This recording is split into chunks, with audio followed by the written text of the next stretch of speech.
Aujourd'hui, si les médecins font grève, c'est justement parce qu'on craint la fin de la médecine libérale telle qu'on la connaît.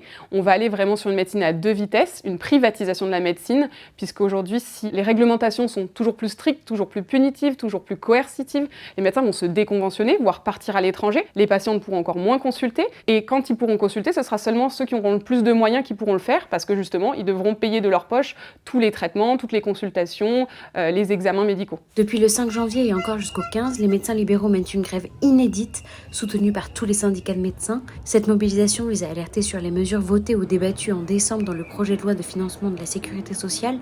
Parmi elles, la possibilité de plafonner les tarifs de certains actes médicaux, adoptés, ou celle de surtaxer les dépassements d'honoraires des médecins du secteur 2, rejetés. N'est-ce pourtant pas une bonne chose de tenter de rendre accessibles à tous certains actes ou spécialités qui sont aujourd'hui souvent chers et mal remboursés à cause des honoraires libres ? Il faut savoir que les dépassements d'honoraires en secteur 2 permettent en fait l'exercice de la médecine pour la plupart des spécialistes. On va prendre un exemple très concret. Il faut savoir que les gynécologues ils réalisent 30% de leurs actes avec un chiffre d'affaires nul, voire à perte. Si on prend un exemple précis, la chirurgie complexe de l'endométriose, elle coûte, et je parle bien uniquement des frais, pas du revenu du médecin, elle coûte 1 200 €. Sur les 1 200 €, il y a la location du bloc, le matériel, les équipes effectivement qui sont sur place. Et à côté de ça, le tarif de la sécurité sociale, lui, il est de 222 €.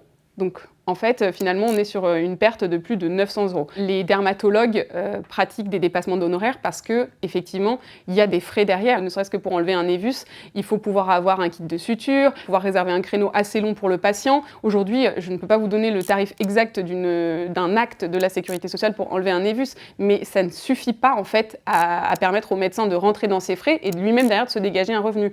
On parle de l'exemple de Paris. En fait, à Paris, il faut aussi savoir que les loyers sont plus chers. Moi, je me demande aujourd'hui comment font les médecins généralistes qui sont conventionnés, qui sont installés à Paris, pour arriver à sortir un salaire à la fin du mois. Parce que moi, j'ai eu l'exemple frappant, et c'était pas à Paris, c'était dans la Drôme, d'un médecin qui exerçait à mi-temps au cabinet médical et le reste du temps en garde et aux urgences à l'hôpital. Son revenu, donc son chiffre d'affaires qui était gagné sur le mi-temps en libéral, il ne se dégageait aucun salaire. Ça servait uniquement à payer les charges. Donc loyer, secrétaire, assistante médicale, matériel. Les dépassements d'honoraires, ils permettent justement de rendre l'exercice viable parce que sans eux, on serait complètement à perte et les médecins ne pourraient pas exercer. Autre point de colère, l'article adopté prévoyant le déremboursement de tous les actes ou médicaments prescrits par des médecins du secteur 3. Pouvez-vous nous expliquer pourquoi ces médecins ont fait le choix du secteur 3 en proposant par conséquent des tarifs élevés et non remboursés par la sécurité sociale ? Alors pour rappel, les médecins qui sont dans le secteur 3, ils sont déconventionnés, donc c'est-à-dire qu'ils n'ont pas de lien d'affiliation à la sécurité sociale.